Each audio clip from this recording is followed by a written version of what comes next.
A partir de agora, você acompanha e participa do Futebol em Rede. O melhor do futebol e dos principais esportes com Luiz Carlos Quartarolo, Fábio Seródio. Amigos do Futebol em Revista, estamos de volta. Como sempre, como toda semana, trazendo personagens ligados ao futebol, que participaram ativamente do futebol, dentro e fora de campo, aqui vários jogadores. No YouTube você tem aí uma videoteca à sua disposição. Esse programa vai ao ar aqui na AltV, vai também nas nossas redes sociais, no Instagram, no YouTube, enfim. Temos aí muita gente que já passou por aqui, da imprensa e também ex-jogadores e jogadores da atualidade. A gente vai contando histórias. Na verdade, se chama Futebol em Rede Entrevista, mas, na verdade, é um papo de amigo, né? Inclusive passando muitas informações que, na época, nem foram tão discutidas assim e faz parte da cultura do futebol. Meu caro Fábio Seródio, a gente já tem o convidado do nosso Frederico Batalha aí na tela. Você falou, eu falei assim, não. Teve vários com esse nome no São Paulo, mas eu acho que eu lembro. O cara é muito jovem, né, o Fábio Seródio? Que coisa, hein? É só nós que ficamos velhos, Seródio. É verdade. Bom, tá todo mundo vendo ele já na tela, já deve até ter percebido, é o Sidney, conhecido como Sidney Moraes, jogou no São Paulo, começou no São Paulo, jogou no São Paulo, foi campeão paulista no São Paulo, jogou no Esporte Clube do Recife, também foi campeão por lá, jogou no Fluminense, foi campeão por lá, jogou no mundo árabe, em Portugal, tem uma vasta história para a gente discutir aqui, e hoje também é treinador de futebol. A carinha dele é a mesma, Quartarolo. Dessa vez a gente não precisa esticar muito na explicação, porque está todo mundo vendo ele e já sabe até quem é, Quartarolo. Pode fazer a primeira pergunta para ele. E foi bom jogador de futebol, bom jogador. Tudo daqueles que a gente fala, né, nem me chamam de saudosista. Se jogasse hoje, jogava nos principais times do mundo, né? Não que não tenha jogado, porque hoje a coisa está meio feia. Tem muito jogador ruim jogando junto. E tem gente boa também, né? O Sidney Moraes, vou chamá-lo de Sidney, só como a gente chamava na época, que eu era repórter da Jovem Pan.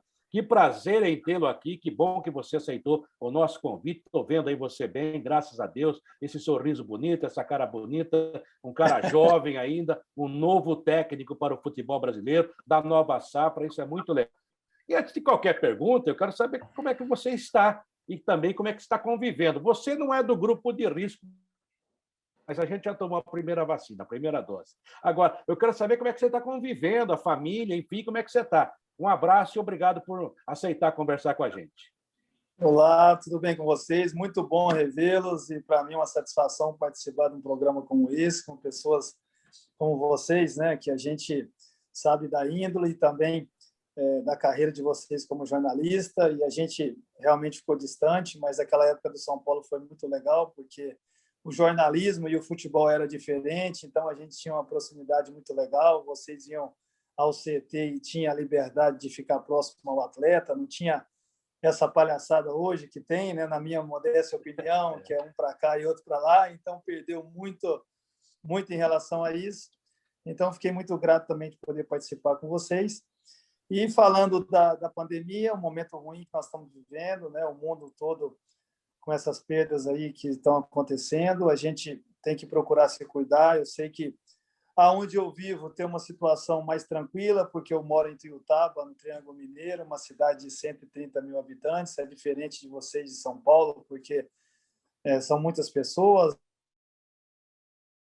certeza o risco é maior, mas a gente está se cuidando, também já vacinei, tomei a segunda dose da vacina já, não cortei a fila, mas tomei semana passada devido à educação física, que isso, né, foi liberado para poder as pessoas se vacinarem.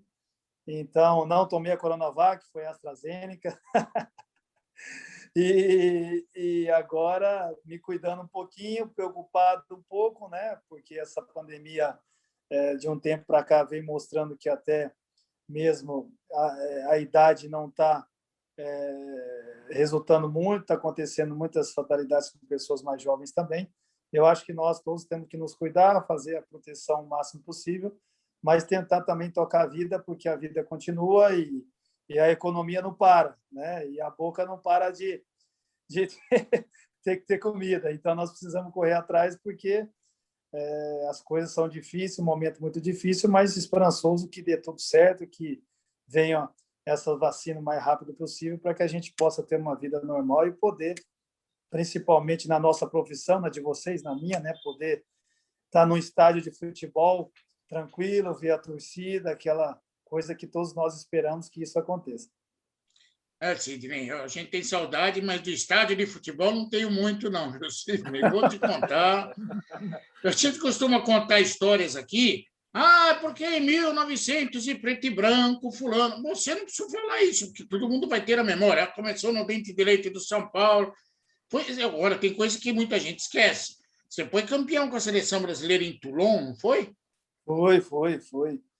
Fui campeão em Toulon, né? Fui campeão no México, fui campeão em vários torneios que nós jogamos. No Mundial nós perdemos para a Argentina, mas tive uma participação muito boa. Tive uma infelicidade na seleção quando foi Olimpíadas, né? Que o Vanderlei me convocou. E aí naquele jogo lá em Santa Bárbara do Oeste, no jogo às 11 da manhã do Campeonato Paulista, eu tive a infelicidade de machucar meu joelho.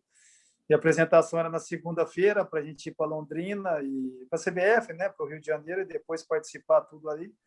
Aí eu fui cortado porque tive que operar o joelho e ficar 8 meses fora dos gramados. Então, ali foi uma situação muito ruim na minha carreira, porque eu perdi, vamos dizer, aquela sequência que nós estávamos, né, de poder seleção infantil, juvenil, juniores, Toulon de novos, né, e até a Olimpíadas mesmo, que era a situação no momento.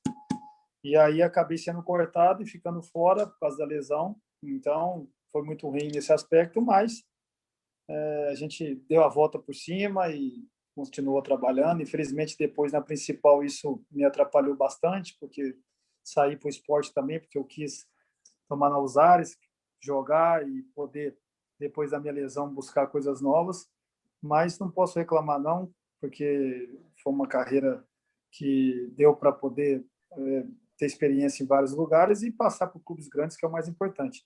Em relação ao que você falou, que não tem saudade de estádio, por incrível que pareça, uma das coisas que mais marcou na minha vida e que eu lembro muito, e eu sou fãzaço, eu sou um cara que eu aprendi a gostar naquela época, porque fui para o Morumbi com 12 anos de idade, acompanhava todos os jogos, e uma coisa que sempre me marcou eram vocês ali naquele portão 1, no saguão do Morumbi, onde os ônibus paravam e os jogadores desciam. A gente morava ali na arquibancada, né? Eu, o Fabiano, o Edmilson, o Álvaro, o Fábio Aurélio, França, enfim, aquela galera toda que teve ali, né?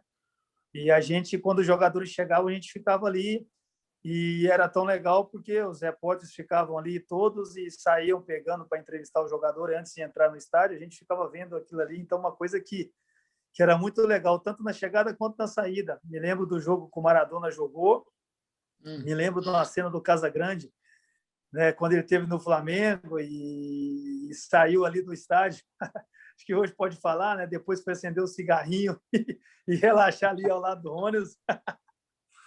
Então, foi uma coisa que marcou. Eu, particularmente, eu gosto disso. Eu acho que o repórter esportivo é demais. Eu acho que a Rádio AM é uma pena que tenha acabado, mas eu sou fã demais, eu adoro.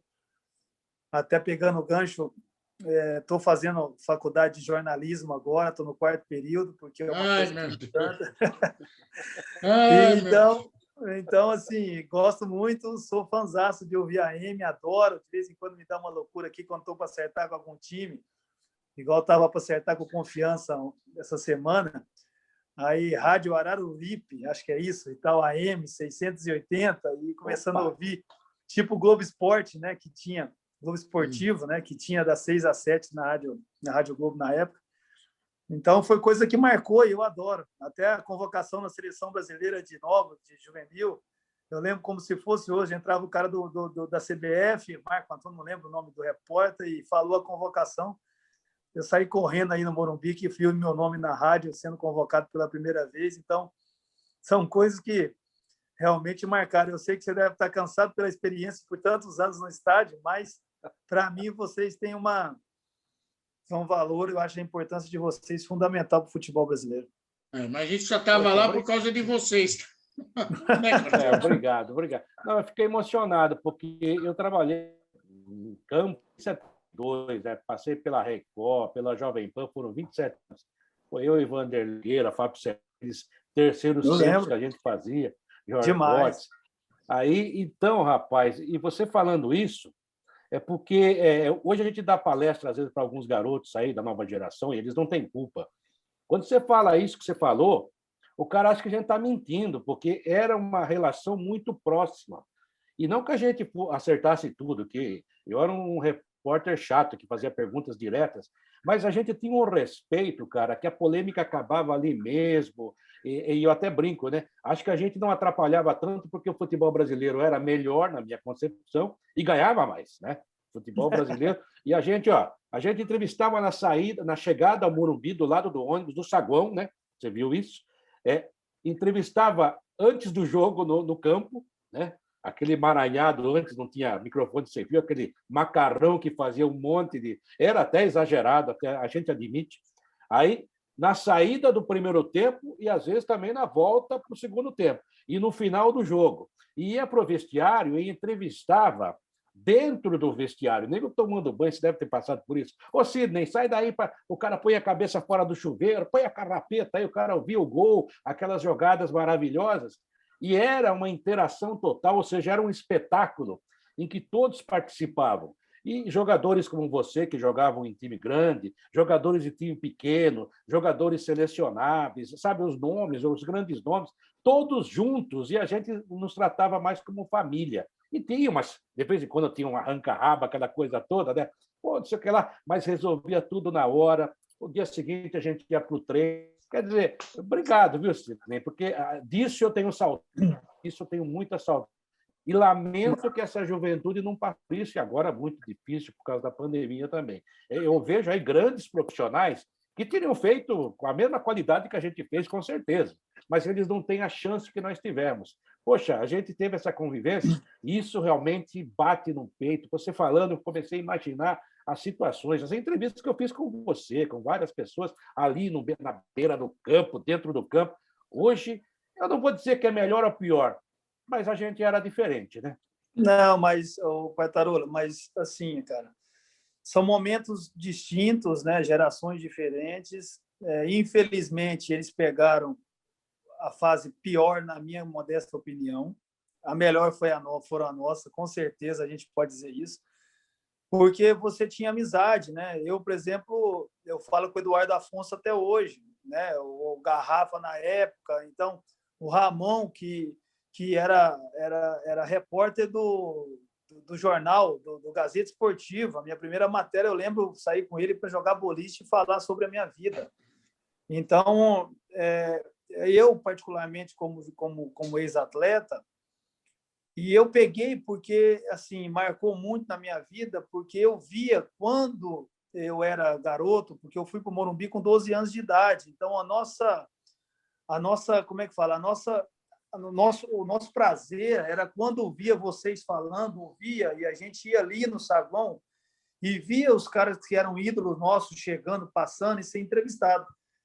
E eu lembro que eu tinha na cabeça que eu falava assim, um dia vai ser eu que vou chegar aqui, vou descer do ônibus, eu vou ter esse privilégio também de ser entrevistado por esses caras, porque eu vou ser importante, eu vou ser um jogador de verdade e isso vai fazer com que eu viva isso também que eu estou vendo hoje.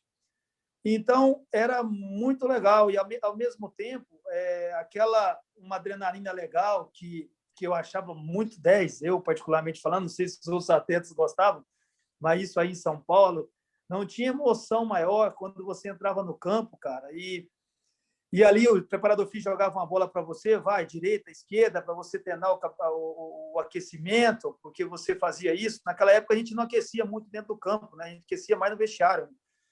Então, você fazia aquecimento e vocês entravam ali, aquele calor, soltava os fogos, os foguetes, as fumaças, a massa e tal, e vocês no campo vinham aqui. Sidney, dá uma palavrinha aqui, como é que está a expectativa do jogo? Não, tá ótimo, vamos ganhar o jogo. Como é que tá? Você saía correndo de mim, já ia no Edmilson do lado. Edmilson, e aí, como é que é a expectativa hoje? Vai marcar bem? Não, vou marcar. E entrava o cara do outro lado e tal. Cara, isso são coisas que eles, infelizmente, não vão ter o prazer de pegar. Porque isso era fundamental. Você dava um pique, se acelerava e voltava e falava com o cara um pouquinho aí.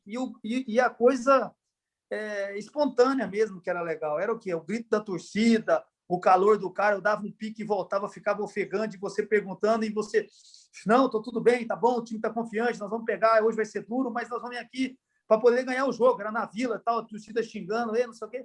Então, isso, cara, é coisa que, na minha modesta opinião, né, como um cara que vivenciou e que gostava, eu nunca abri mão. E, por incrível que pareça, cara, se você colocar para mim assim, ó, tá no carro, o meu carro eu só ouço a rádio AM. Eu não ouço FM, não, cara. Eu gosto da AM. Eu não sei se foi essa situação desde essa época que eu joguei, porque eu fiquei marcado. Eu jogava no Fluminense, morava na Barra da Tijuca, eu ia da Barra até as Laranjeiras, que é 1 hora mais ou menos, no pico do trânsito, ouvindo das 6 às 7 a Rádio Globo, com o Luiz Carlos, como é que é? Que tinha um horário de 6 às 7. Hã? Querido. Não, Antônio Carlos, com Antônio Carlos. Antônio Carlos. Então, assim, são coisas marcantes, né? Então, acho bacana isso, que foi uma geração muito legal. E, infelizmente, os caras hoje da imprensa não pegaram isso. Está muito chato, na verdade, às vezes, essas situações, porque não tem a coisa que é espontânea.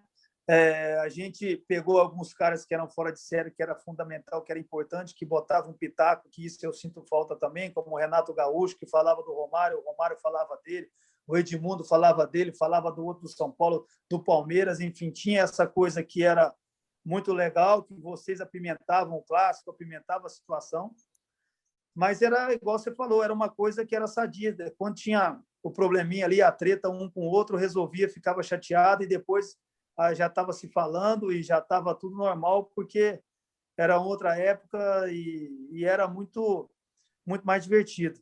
Eu posso dizer isso porque hoje sou treinador e eu peguei como jogador e pego como treinador a nova geração, essa mudança da hora de você conversar, e você sente, né? Eu fui treinador do Náutico, aí tem o Ayrton Araújo lá, que na época, eu joguei no esporte, então era diferente, né? Aí a gente, daquela época antiga, e acabava o treino, ele ia atrás de mim e tal, o assessor, não pode entrar aí não, para aí, você não pode nem ir lá falar, você vai falar com ele direto na sala de imprensa. Falei, mas que coisa chata, né? E aí eu falei para ele, é o seguinte, se eu vim falar com você aqui, esses meninos mais novos aqui vai falar que eu sou puxa-saco seu, vai descer o pau em mim. Eu vou cair rapidinho. Então eu vou falar junto com eles. Você está falando isso, eu estou lembrando num fato legal que aconteceu justamente na final do Campeonato Paulista de 98, São Paulo e Corinthians. Eu cobri o Corinthians. Eu acho que vocês lembram disso. Eu estava. E o Corinthians ganhou o primeiro jogo, que ficou trancafiado em Atibaia. E estava aquele negócio, o Raí joga, o Raí não joga, o Raí joga, o Raí não joga. E o Vanderlei Luxemburgo, que era o técnico do Corinthians, era para mim, bebê, se jogar Raí, não tem problema nenhum. Eu sei, eu tenho o marcador do Raí. E ficou aquele papo, né? E ninguém sabia quem queria escalar para marcar o Raí.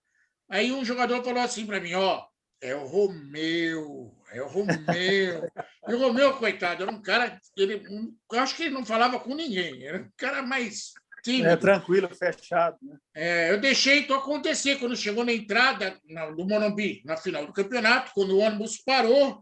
Eu esperei todo mundo indo nos astros do Corinthians naquela época, e eu esperei o Romeu. Quando o Romeu chegou, que ele olhou para mim e falei, Romeu, me esclarece uma coisa, quer dizer que é você que vai marcar o Raí hoje? Coitado, Sidney, ele gaguejava. Quem falou para você? O Vanderlei quase me matou, porque ele achou que eu destruí a arma secreta dele na chegada ao Morumbi. Essas coisas acontecem, eu fiz meu papel. Agora, claro, o cara que fazer o quê? Também era para marcar o Raí, fosse para marcar um qualquer, era fácil, Sidney. Mas é isso mesmo. Você lembra dessa decisão? Essa decisão, quando foi que a gente foi campeão, a decisão foi o seguinte, eu joguei o jogo, não sei se vocês se lembram que nós pegamos a Portuguesa na semi, né? Sim. Aí eu machuquei na semifinal com a Portuguesa, naquele jogo nosso no Morumbi, e os 2 jogos da final eu não joguei e o Alexandre entrou no meu lugar, porque eu machuquei, senti uma lesão na coxa, e aí fiquei ausente desse jogo. Mas eu estava no ônibus, estava no Morumbi, porque a gente estava no CT e veio todo mundo junto para o jogo, para assistir, enfim, e participar daquele momento que realmente foi a volta do Raí. Nelson sacou o Dodô ficou puto, mas o importante foi que nós ganhamos. Faz parte. É verdade. Olha as histórias, né? Olha as histórias. Então, eu vou dar um pulinho para frente na sua carreira, porque o Frederico Batalha pesquisou sua vida toda, a gente conheceu em grande parte, né? Mas aquilo que eu falei, esse programa traz detalhes que as pessoas não conhecem. Eu sei que o Seródio estava louco para a pergunta, mas eu vou dar uma rasteira dele hoje aqui. Você conhece o Abel Ferreira, talvez seja o brasileiro que conheça mais o Abel Ferreira, técnico do Palmeiras, né? Lá em Portugal, aliás, você pode contar essa convivência que você teve com ele lá. Lá em Portugal, ele já era, como treinador, eu acho um ótimo treinador, mas ele já era nervoso, como é aqui com os árbitros, essa coisa toda. Como é que ele era e se até hoje você mantém contato, como é que é isso? Não, Abelzinho é gente boa, é um cara Abelzinho, que... você viu? Abelzinho é porque ele é um cara espetacular, né? Essa postura dele, eu acho que foi uma coisa que veio depois, esse instinto dele mais de liderança, mas é um cara que era muito na dele, trabalhador, sério, tático pra caramba, era um jogador mais tático do que na qualidade ofensiva, que fosse um cara que fizesse a diferença no drible, essas coisas todas. Mas é típico do jogador europeu mesmo, do português, que são mais doutrinados a parte tática do que a criatividade em si. Tirando as suas exceções, é óbvio, do Cristiano, dos caras mais talentosos, Quaresma, enfim, né, de jogadores que fizeram o nome, como mais Rui Costa, que tem o talento nato, porque isso aí é uma função diferente, uma posição também totalmente diferente. Mas o Abel, ele é um cara sempre dedicado, um cara que era, claro, mais calmo, não era tão nervoso assim, não, um cara que, claro, posicionava em alguns momentos, mas não tinha essa coisa desse nervosismo como treinador. Eu digo isso porque isso realmente, a profissão, ela faz com que o cara dê um pulinho nesse aspecto, mude um pouquinho, né? Porque ali a responsabilidade é toda sua. Eu digo isso porque acontece comigo isso também, já aconteceu. E o cara acaba se exaltando, e principalmente quando é mais jovem, né? Porque a gente, como vira treinador muito jovem, a gente peca um pouquinho nesse aspecto, porque a gente não tem uma experiência suficiente para poder entender o processo, nem a maturidade. E a experiência do campo como treinador, o passar dos anos vai te tarimbando em alguns aspectos que você vai amadurecendo, como na vida em si. Então, eu já passei por isso também. Eu fui treinador do Icasa. E... ai. E eu me lembro bem que quando eu cheguei no Icasa na terceira rodada, o Icasa estava na segunda, na penúltima colocação, né? E o Icasa era o gatinho feio da Série B. E aí eu fui contratado, ganhei o jogo do Atlético Goianiense aqui em Goiânia, e depois fui jogar, tive 2 maus resultados em casa, e tinha um torcedor lá que ele gritava assim: vai embora, seu interdiário, como é que é? Quando você faz uma... intermediário, como é que fala que você faz, que você vai fazer um estágio com alguém? Estagiário. Vai embora, seu estagiário. Você tem que ir para São Paulo, seu estagiário, que você está fazendo aqui. E eu fui lembrando isso, né? E todo jogo esse cara ia lá falar, pai, no meu ouvido. Aí chegou um jogo que a gente com o Paysandu estava perdendo de 1-0, ele foi para trás do banco gritando. Aí, quando passou, a gente fez 1-1, 2-1, não aguentei. Eu peguei um copo de água, olhei para trás e tomo um copo de água no alambrado. Olha só. Mas isso... Então, o que eu quero dizer com isso? Que, às vezes, hoje, jamais faria isso, que a gente vai amadurecendo, né? Vai aprendendo. Eu acho que o Abel tem um pouco disso. Mas o Abel é um cara espetacular, viu, cara? Ótimo treinador. Eu sempre falei com ele, quando ele estava em Portugal e queria um jogador para o Braga, o time que nós jogamos juntos, ele me ligava, mandava um WhatsApp e tal, a gente falava para pegar informação. Então, falei com ele quando ele veio para o Brasil, mandei mensagem para ele, para o Castanheira também, que é o adjunto dele, é o auxiliar dele, também nós jogamos junto no Braga. Mas eu não tive a oportunidade de ir, eu queria ir em São Paulo, mas essa pandemia travou tudo, a gente fica preocupado tá mais tranquilo no interior, vai procurar a muvuca para poder caçar coisas que não deve. Então, eu fiquei aqui. Depois não falei mais com ele também, só dando os parabéns pelo título que ele conquistou aí. Até porque o cara, eu sei bem, né, no Palmeiras, a preocupação, o cara não tem tempo para nada, o cara sempre com jogos, treinamentos na cabeça. Então, realmente é uma época que ele está na flor da pele, pensando em tudo ali, não tem tempo para nada. Mas, se Deus quiser passar e ele estiver no Brasil e continuar aí, com certeza eu quero dar um pulo em São Paulo para poder ir até acompanhar ele, até falar, Abel, fazer um estágio contigo aí, ficar uma semaninha no Palmeiras, depois vamos jantar, vamos ver o que está sendo feito aí, vamos trocar uma ideia para a gente colocar a conversa em dia e poder se estreitar mais, ficar próximo do outro, porque eu acho que essa troca de informação é importante para o nosso crescimento. Concordo com você, mas estava contando coisa de casa, você me lembrou o que aconteceu com o Evaristo Macedo, técnico do Corinthians, no Parque São Jorge, contra o Mojimirim. O Evaristo era o técnico do Corinthians, e o cara ficou atrás do banco e gritava assim para ele: tira o Mirandinha! Tira o Mirandinha! Seu velho burro! Tira o Mirandinha! Velho gagá! Velho burro! E aquilo foi esquentando o Evaristo. O Evaristo é uma pessoa legal pra caramba. Maravilhoso. O Evaristo pegou, virou, saiu um lance lá perigoso, ele virou assim para a arquibancada, falou: não tiro, não! Eu tenho que aguentar esse Mirandinha o tempo todo, e você vai ter que aguentar também! A gente ria, cara, de não poder mais. A estreia do Evaristo foi num jogo Palmeiras e Corinthians, e toda a imprensa falando que o Mirandinha fazia gol no Palmeiras. E aí o Evaristo escalou o Mirandinha. Começou o jogo no Morumbi, eu estava fazendo o jogo, a bola veio na direção do Mirandinha, o Mirandinha foi tentar parar a bola passou por cima do pé dele e saiu para a lateral, mas bem na frente do Evaristo. A gente estava passando para ir para o gol do fundo, e o Evaristo fala: aê, tá vendo? Vocês falaram que esse cara aí resolve? Que porcaria, não domina uma bola. Ai, Evaristo é uma figura. Esse era o Evaristo Macedo. Mas sim. Você trabalhou com ele, Sidney? Não trabalhei só contra, né? Não tive a oportunidade de treinar. Mas os caras falam que é brincadeira, né? Os caras falam que ele era piada, era só risada com ele, que ele é engraçado demais. O Rincon que dava mais risada com ele. Mas, Sidney, você falou do Abel, eu falei do Evaristo, mas você foi auxiliar técnico, um cara que era extremamente agitado. Aliás, eu acho que é agitado até hoje. É meu amigo, por isso que eu posso falar isso. Você foi auxiliar técnico do Oswaldo Oliveira no Fluminense, não foi, não?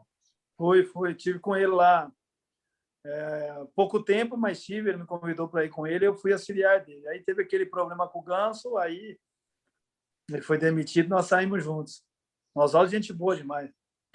Assim, só que quando acontecia um tumulto, ele usava um jeitão dele. O quê? Tá calmo. Como? O que vamos fazer?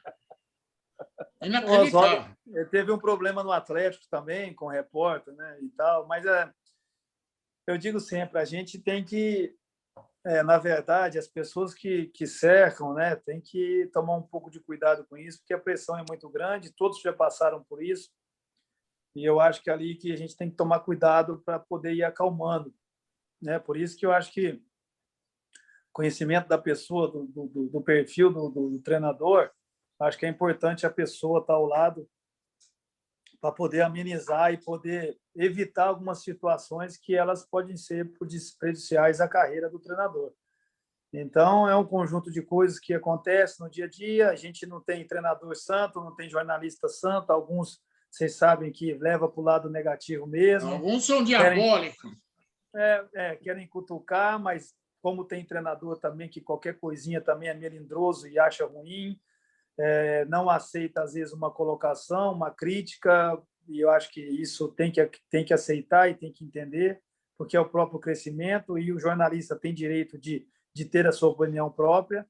Eu acho que isso a gente tem que respeitar. Então, tem que ter alguém, porque não é fácil, a pressão ela é grande, o cara está ali na flor da pele e, com certeza, algumas coisas que podem ser evitadas com algumas pessoas que estão em volta. Eu, quando aconteceu a situação do Ganso com o Oswaldo no Maracanã, eu, infelizmente, não estava no banco com ele, estava lá em cima na cabine, né? Quem estava no banco com ele era o Marcão, mas a gente tentou até falar Marcão com ele, atual, né? para ver se ele conseguia controlar o Oswaldo, porque é muito nervoso, né? E está exposto também. E acabou que, naquele momento ali, não deu para poder, ele não fez, não conseguiu segurar a onda para que evitasse depois um tumulto maior. Mas acabando o jogo, faltando 5 minutos, eu peguei e desci rapidamente da cabine, peguei o elevador do Maracanã, desci para o vestiário e fui correndo ao encontro do Oswaldo. Né? E falei para ele: Oswaldo, não fala nada, vamos lá para a nossa sala e vamos sentar e conversar lá.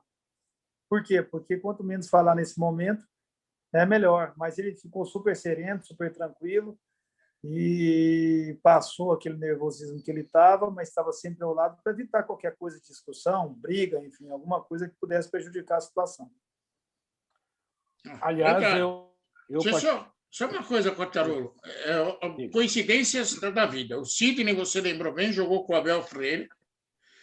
E o Oswaldo, que a gente está falando aqui, foi o cara que levou o Fernando Diniz pela primeira vez para o Santos. E o Sidney jogou com o Fernando Diniz no Fluminense. Pô, mas você também só se mistura com técnico de futebol, hein, Sidney? Joguei com o Fluminense, joguei com o Fernando Diniz no Fluminense, jogamos 3 anos ali. O Oswaldo era o treinador naquela época. Fernando também acelerava, né? Aconteceu várias situações dele, principalmente aí no São Paulo com o Tietchan, que todos vocês sabem. É um cara que vive aquilo ali intensamente e treina, né? E é o que eu falei, eu volto àquilo que eu falei anteriormente. Eu já vivi isso também, eu já passei por isso. E eu acho que o passar do tempo, a maturidade, a experiência como treinador vai te acalmando um pouco mais, vai deixando você mais sereno. E vamos dizer assim, não queimar cartucho, perdendo a sua energia, perdendo a sua saúde com coisas que às vezes não adianta. E a gente vai cortando o caminho, vai pegando essa experiência para que possa ter o equilíbrio necessário. Porque, na verdade, essa situação do nervosismo nosso, ela é prejudicial para nós, treinadores, e para a nossa carreira. Porque a gente, na verdade, a gente sai da casinha, vamos falar assim. E você perde a razão completamente, porque o equilíbrio de uma equipe tem que ser o treinador. E quando a gente faz isso, a gente perde total equilíbrio. Obviamente que a gente sabe que o treinador é o equilíbrio, é um ser humano que tem que ser equilibrado, mas que às vezes o ser humano sai um pouquinho da casinha, né? Mas muitas vezes a gente custa caro isso, né? Eu vi a situação do Fernando, embora esteja de longe, mas eu acho que ali naquela situação do Tietchan foi quando a situação dele, do São Paulo com ele chegou ao fim.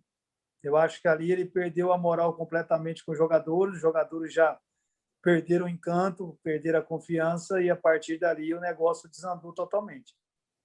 O Sidney, eu até ia falar, e foi ótimo o seu esclarecimento sobre o Fernando, que você conhece bem.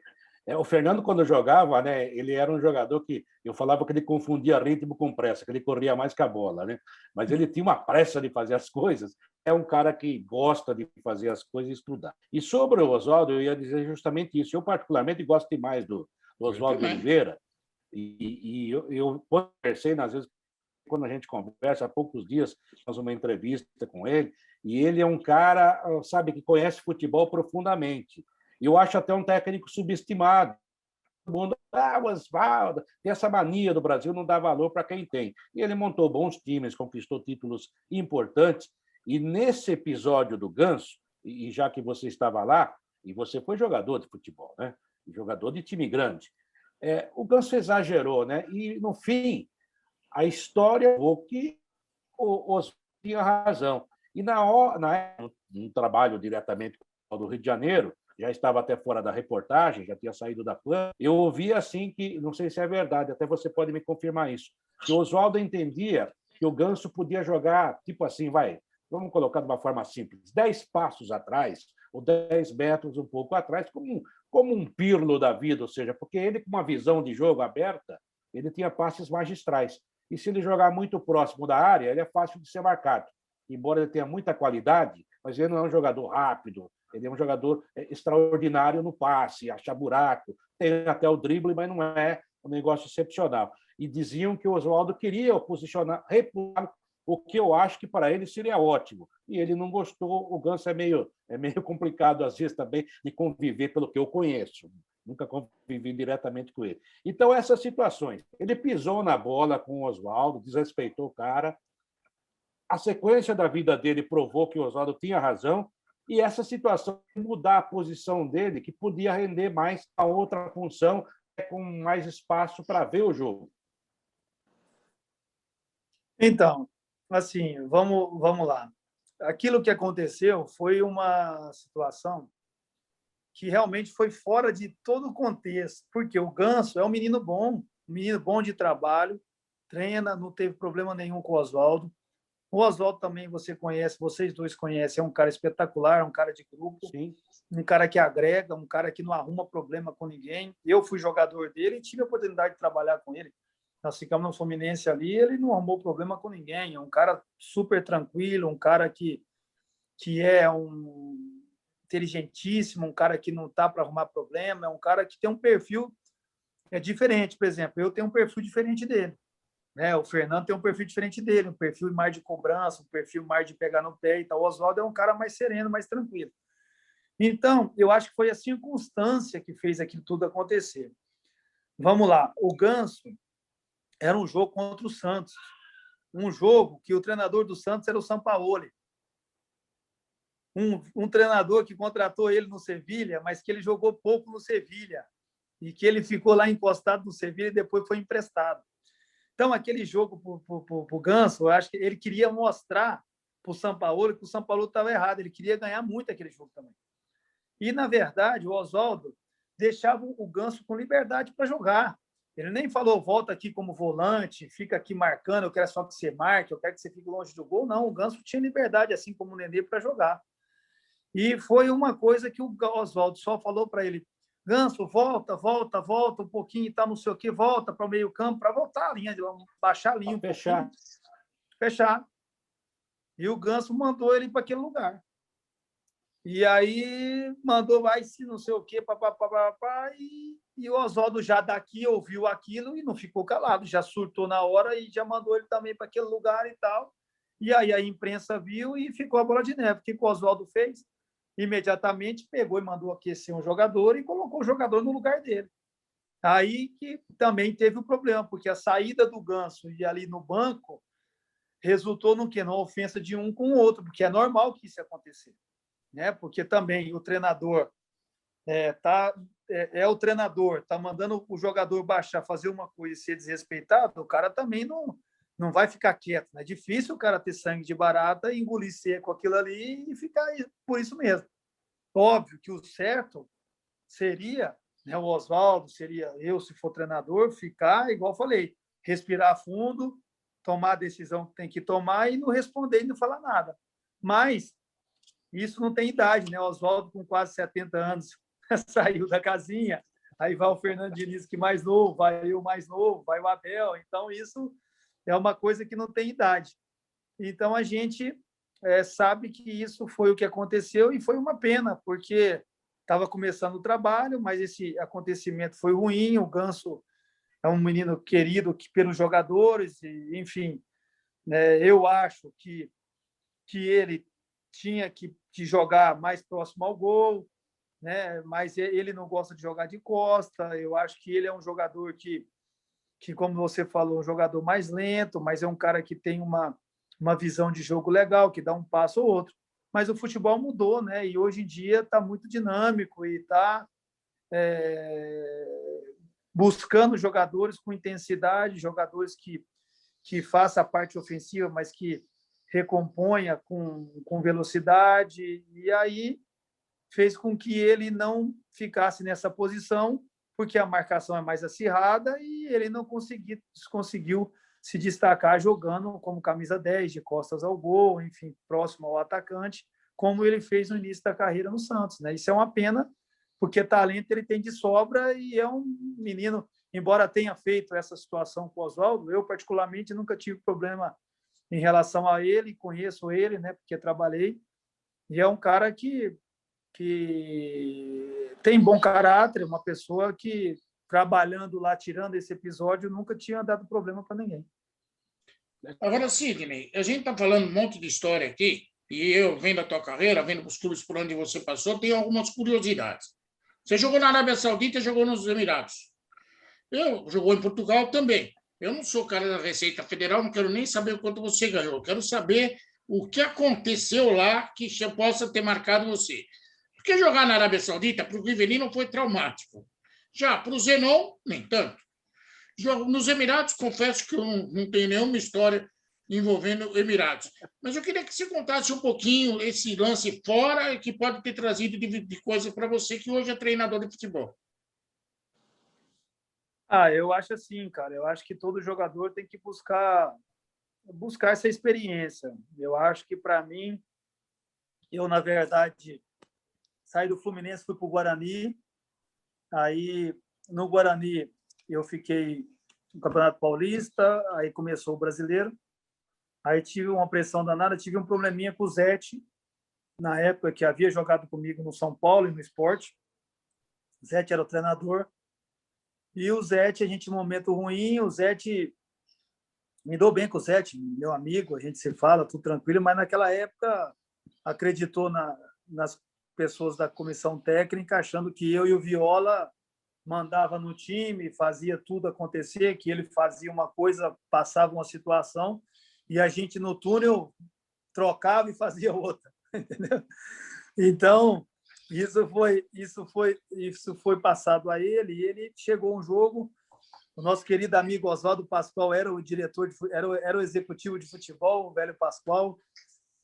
E aí o Pascoal pegou e chegamos um dia, me afastou e tal, fiquei afastado. Aí me chateei, fui para casa e apareceu a oportunidade de ir para Portugal e eu falei, não, vou embora, não vou ficar aqui e tal, não sei o quê, não quero ficar mais. E aí, quando eu estava em Portugal, o presidente me ligou para voltar, eu falei, não quero, vou ficar aqui agora e tal. Então, eu acertei em cheio, por quê? Porque, além da experiência como futebolista, a experiência como pessoa também é fundamental para a gente nesse momento, né? É outra cabeça, é outra vivência que você tem. No Brasil, é uma pressão enorme. Em Portugal, você treinava menos, uma vez por dia. Você tem o lado cultural também de outro país, de ter uma vida mais serena, mais tranquila. Não é a cobrança que existe como é no Brasil. Então, você aprende um lado que é fundamental e importante, além da vivência de estar em outro país, né, e te dá várias experiências, como amizade com outras pessoas, que abrem um leque de opção muito bacana. Então, eu particularmente gostei muito, adoro Portugal, culinária espetacular, um vinho maravilhoso, que isso também faz você adorar o país. A cultura em geral, né, o respeito, a cidade, a violência, o roubo, o assalto. Então, tudo isso são componentes que ajudam bastante no seu dia a dia. E a experiência de ir para a Arábia Saudita. Eu tive a proposta da Arábia Saudita, claro que era para ganhar muito mais. Já estava aí com 30 anos e não estava na hora mais de escolher lugar para ficar, estava na hora de juntar dinheiro, que está chegando próximo ao fim da carreira, e não pensei duas vezes e fui para a Arábia Saudita. Então, cheguei num lugar totalmente diferente, outra experiência de vida espetacular. Não tinha, né, como você levar muita gente, não tinha o passaporte, eles tomam o passaporte e deixam com eles. Não tem bebida alcoólica, não tem noite, não tem barzinho, não tem restaurante que a gente ia para ficar com uma pessoa conversando, porque é homem do lado e família do outro lado. Shopping, horário para a família, horário que abre normal. Então, chega no cafezinho para tomar, não tem, né, aquele cotidiano de estar homem, mulher, tal, não sei o que, nada. Você só do lado dos homens, separado, porque isso é muito diferente lá. Então, fiquei um ano lá, fora o Ramadã, né, porque o Ramadã não fazem nada, fica, né, sem treinar até 10 horas da noite, vai treinar de 10 à meia-noite, então um horário totalmente atípico. E as 5 rezas ao dia, né, que quando toca a sirene, a gente tem que parar tudo e tem que respeitar, até no treinamento mesmo, se tiver o treino na hora, para tudo e vai. Então, foi uma experiência muito legal.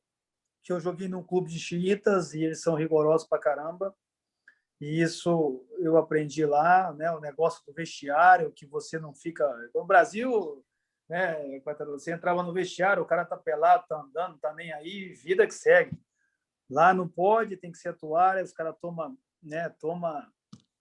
Banho individualizado, ninguém fica nu perto de ninguém. O material de treinamento aqui, uma mordomia no Brasil, tem roupeiro, tem tudo. Na minha época não tinha, o cara tem que levar a mala, tem que levar o material. Eu estava jogando no Khalid, o Denilson estava no Al-Nassr, eu liguei para ele e falei, Denilson, cara, eu tenho que levar minha chuteira, eu tenho que limpar minha chuteira, eu tenho que lavar minha roupa de treino. Ele falou, não, aqui é igual, Sidineca, não tem jeito, aqui é igual. Eu falei, nossa senhora, então que coisa, hein? Aí você vai adaptando, né, e vai aprendendo. Então, são culturas totalmente diferentes. Em Abu Dhabi, onde eu morei, eu joguei no Al-Wahda, o time que o Tite trabalhou, o time que muitos brasileiros foram, já é um pouco diferente, era mais liberal, já podia ir no shopping qualquer hora, já tem bebida alcoólica que você podia comprar no supermercado próprio, levar para casa e tomar, você já podia sentar perto das pessoas, então já mudou um pouquinho porque tinha essa liberdade. Hoje eu não sei como que está, porque faz tempo que eu não vou, mas deve ter mudado muito porque eles abriram muito para o turismo, né? E isso fez com que a cabeça abrisse e que as pessoas pudessem visitar o país, porque senão o turismo, principalmente em Dubai, não teria o sucesso que tem hoje. E eu peguei isso em 95, 96, quando fui para o São Paulo, lá era juvenil, a gente foi disputar um campeonato em Abu Dhabi, né? Então era totalmente diferente da época que eu fui, ali 2009, 2000 e por aí, essa época que mudou. Então são experiência fantástica que eu acho que valeu como um todo na minha vida pessoal e também na minha vida como futebol, porque isso agrega muito para a gente depois formatar as nossas ideias como treinador e tentar implementá-las de uma forma diferente do que a gente até viveu em alguns momentos. Sidney, é uma pergunta final de minha parte. Se fosse outra situação, ficaria aqui até meia-noite conversando, porque tem histórias maravilhosas e a gente conviveu muito, né? Trocaria muita figurinha aí, mas não vai faltar ocasião. Eu notei no início da entrevista que você levantou a mão esquerda, você tem uma aliança aí, acho, né? Você está casado, quantos filhos, já tem neto? Como é que está a sua vida desse aspecto familiar? Então, eu sou casado, né, com a Luana, tenho 2 filhas gêmeas, a Hebe e a Antonella. Elas fizeram 5 anos esse ano. Eu tive, assim, eu parei de jogar no Santo André em 2011, 2010, naquela época que estava na primeira divisão. Joguei ainda, eu, Marcelinho Carioca, o Fernandão, enfim, aquele time que só tinha velho, o mais novo tinha 50 anos. Fala isso, não, me sinto um bebê agora. Mas, assim, jogamos naquela época, depois eu parei. Aí eu emendei, o presidente do Boa Esporte me chamou para jogar, eu machuquei, não quis, e comecei como auxiliar e já emendei como treinador. Aí fui muito jovem treinador, né? Treinei com 34 anos, fui treinador do Boa Esporte na primeira divisão, na Copa do Brasil e na Série B, que é 1 ano e meio lá. Aí eu já fui para o Icasa, onde eu fiz aquele trabalho que foi espetacular, que a gente, na verdade, eu subi o time para a primeira divisão. O Delfim Neto, que tem no céu, que estava no avião lá que faleceu, mas colocou o Figueirense de forma irregular, com o jogador irregular, tanto que o Icasa está ganhando 50 milhões agora, já ganhou em segunda instância. E depois eu emendei, né? Aí fui para Ponte Preta, aí fui para Vila Nova de Goiás, fui para o Náutico, para Paysandu. E depois eu conheci a minha esposa em Goiânia, quando eu estive no Vila, e eu casei, cara. E aí a minha esposa perdeu um bebê, e aí ficou grávida de novo e ficou de gêmeos. Aí depois dessa sequência minha, eu parei para ficar do lado dela e nasceram minhas filhas. E eu fiquei 4 anos em casa e deixei a minha carreira como treinador de lado para poder priorizar a minha família, até porque ela não é da minha cidade aqui. E o médico me disse, já teve um problema, agora são gêmeos, você corre o risco de ficar uma com saúde, a outra pode acontecer uma fatalidade, então é importante você estar presente nesse aspecto, de viver tranquilo, estar do lado dela. E se eu fosse você, eu optaria em ficar próximo nesse tempo, que você tem uma vida corrida, ser treinador é difícil, você quase não paro em casa, viagens, enfim. E eu optei por isso. Então, para o lado profissional, deu uma parada na carreira, eu dei uma estagnada, porque isso aí me deu uma quebrada, porque eu fiquei fora do mercado, né? E estou voltando aos poucos agora, tentando voltar ao mercado novamente. É um pouco difícil, porque as pessoas esquecem, enfim, não querem arriscar porque pensa que você está fora do mercado, mas é o contrário, quando você não está trabalhando, aí que você estuda, aí que você fica ligado, fica vendo jogos, porque você tem tempo, você não está fazendo nada, então você tem que se preparar bem. Então, eu optei em ficar com a minha família e eu acho que foi super bacana, porque minhas filhas estão bem, estão com saúde, têm 5 anos, e a minha esposa também, minha mãe também. Então, eu estou bem. Tem um centro esportivo aqui em Tuiutaba que eu construí nesse período, que são 5 metros quadrados, tem 2 campos sintéticos, tem quadra de areia, tem salão de festa, tem vestiário, tem até uma escolinha aqui que, antes da pandemia, tinha 150 alunos. Então, eu fico aqui nessas horas e cuidando da minha família, fico em casa, uma cidade mais tranquila. É só ruim porque você fica fora da rota do futebol, como Rio de Janeiro, como São Paulo, como ver vocês, dar uma entrevista, estar no estádio, falar coisas do futebol. Esse papo fica distante, porque, claro, né, eu estou longe também e às vezes nem sempre acontece, mas, por um lado, é bom porque a modernidade hoje, a facilidade do celular, dessa coisa digital, ela aumentou muito, esse aspecto foi muito positivo. Então, a gente está aqui cuidando um pouco da família, mas, ao mesmo tempo, ligado a tudo que acontece no futebol e podendo, estudando, né? Estou fazendo a licença Pro agora, que é aquela que o Cuca está fazendo, o Fernando Diniz está fazendo. É aquela cara, né? 18, 19 mil, só essa. E aí, fazendo ela para poder ficar tranquilo também depois da licença Pro, né, que a gente tem, e esperando voltar, né, porque quando voltar a gente vai se preparar bem, vai ficar tranquilo também, pode estar mais próximo dos caras para poder ir estar sempre acompanhando para a hora que aparecer a oportunidade, a gente está preparado para poder dar continuidade à carreira como treinador. A gente torce muito por você, Sidney. Tomara que você retome logo o teu caminho dentro do futebol, um cara que a gente conhece, sabe que tem talento, sabe que como treinador, até pela história que contou aqui, já deu para perceber que é um cara que tem... Não é nem o estagiário, não, o cara Zé Mané que falou para ele. Depois, um dia, eu quero que você me conte... Eu ficava pé da vida com esse cara. Pô, eu falava, meu Deus, esse cara vai me engolir ainda. Mas foi legal, porque depois ele ligou na rádio um dia, ele falou, eu estou arrependido, eu chamava você de estagiário, mas o trabalho você mostrou que não tem nada de estagiário. Eu falei, não, foi sorte. Você foi técnico e jogador no Boa, já em Varginha? Não, eu fui treinar, né, no começo, quando estava na Série B, para poder jogar, mas aí eu senti uma lesão na panturrilha, eu não estava... tinha saído do Santo André, na verdade, tinha saído do Santo André, tinha feito um curso de jornalismo com o Zé Elias, tinha me passado, o Zé Elias saiu, foi para a Itália e o Pascoal me convidou, fui comentar alguns jogos com o Gustavo Villani, até tá no Canindé, comentar alguns jogos e tal. E aí estava meio que parando de jogar, né? E começando uma nova etapa da vida. Aí ele me fez o convite, não, se você vier aqui jogar a Série B, em janeiro você é o treinador. Eu falei, opa, então vamos embora, vamos ver o que é. Mas aí, era em Varginha. Era em Varginha. Não foi nenhum ET que fez essa proposta para você, não? ET não, foi o presidente mesmo. Então tá bom. Sidney, um beijo no seu coração. Muito obrigado pelo papo, muito obrigado por atender a gente. A gente fica orgulhoso de ver pessoas como você dentro do futebol. Tomara que isso seja eterno. Quartarolo, dá um beijo no Sidney também. Com certeza. Porque daqui a pouco a mulher dele vai lá com as crianças e falar assim, aí, assim não dá. O Sidney, o negócio é o seguinte, né? Primeiro que você falou aí da convivência das pessoas, e o Serode, esses dias, me ouviu falar essa frase, né, em relação a um outro amigo nosso, porque todos nós tivemos percalços da vida e todos nós falhamos como ser humano. É impossível, desde 72 na estrada, nunca ter dado uma informação errada, nunca ter pisado no pé de um companheiro numa coletiva. Acontece. Mas falhas humanas são normais, são os chamados pecados veniais. Todo mundo, você não pode ser premeditado. E tem um amigo nosso que é muito magoado com a vida. Eu estava falando isso, falei assim, eu sou um cara, né, uma inteligência normal, não sou nenhum gênio. Mas eu gosto de ler os clássicos porque tem muita coisa legal, né?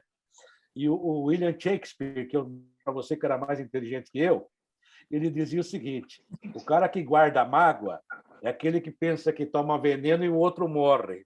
Então é melhor, é ele que vai morrer. Então você foi bem quando você falou assim: é isso aí, a gente vai aprendendo, parabéns. E uma outra coisa que sempre no final do programa eu faço e falo, o Seródio já está cansado de ouvir essa história, mas eu vou Minas Gerais dessa vez. Você vai levar mas eu vou até lá. Minas Gerais. É Ituiutaba, terra do Macir Franco, se eu não estou enganado. Isso, terra do Macir Franco. Isso. Todo final de programa eu faço essa promessa aos meus convidados aqui. Eu não sei se vou ter dinheiro para pagar para todo mundo, mas com essa pandemia, a gente sente muita falta de um abraço, de um beijo na tinha. A gente não se vê mais, né? A gente só se fala assim. E é uma coisa tão barata que hoje é tão cara para a gente, né? A gente não consegue conviver, infelizmente. Então, na hora que passar essa pandemia, eu prometo, estou botando você aqui na lista, tá? Tá, eu vou aí a Ituiutaba, onde você estiver, eu e Seródio. Daí um dia à tarde nós vamos... Você também. Nós vamos sentar num bar, num lugar legal, tomar uma cerveja, falar mal dos amigos e aí contar a história, porque essa convivência é que a gente está sentindo falta, viu, Sidney? Obrigado por participar. E, vai acontecer, se Deus quiser. Vamos nos encontrar tete a tete, que é o que está faltando, né, Sidney? Isso mesmo. Vou deixar meu convite a vocês aqui. Eu no final do ano, rapidinho para a gente terminar, eu faço um jogo beneficente aqui, eu e o Bruno Marrone, às 11 anos, solidário para as entidades da cidade que a gente abastece. Já arrumamos aqui mais de 150 toneladas de alimentos para dar para essas entidades. Parabéns. E muitas pessoas vêm aqui. Vocês são meus convidados. Se Deus permitir que esse ano estiver tudo normal, vocês venham participar aqui. A galera vem toda. Marcelinho Carioca, Júnior Baiano, Roberto Dinamite, Artisson, Amaral. Enfim, esses são alguns que eu já falei, mas a galera toda sempre comparece aqui para poder prestigiar. Então, se não for aí São Paulo, será aqui em Ituiutaba, vocês virão aqui para poder a gente participar tete a tete, tomar um vinho, uma cerveja e jantar também e colocar o papo em dia, que isso é fundamental para nós. Muito obrigado pela oportunidade. Um beijo em vocês no coração aí, que Deus proteja. Se cuidem aí em São Paulo, porque aí o bicho pega. E se Deus quiser, daqui 2, 3 meses, nós estamos aí mais livres, soltos, para poder ter uma vida normal. Tá bom? Obrigado, Lucídio, de coração. Obrigado. Sidney Moraes, ex-volante de seleção brasileira, torneio de Toulon, jogou no São Paulo, no Fluminense, jogou no Guarani, uma passagem rápida, brigou com meu amigo Zé, brigou nada, hoje é amigão dele. O Zé tem uma figura maravilhosa também, jogou fora do país, ou seja, uma experiência maravilhosa que ele nos contou aqui, como eu disse no começo. São detalhes. Foi convidado por um ET para dirigir o Boa em Varginha. Isso também tem que ser lembrado. Mas ele ganhou até do ET lá, no Icasa, então foi maravilhoso. Sidney Moraes, bom jogador, boas histórias, mais um personagem que nós trouxemos aqui no Futebol em Rede Entrevista. Até a próxima. Valeu. Tchau, tchau. Termina aqui o Futebol em Rede. No site futebolemrede.com.br você encontra muito mais informação e também está convidado a participar e interagir. Futebol em Rede.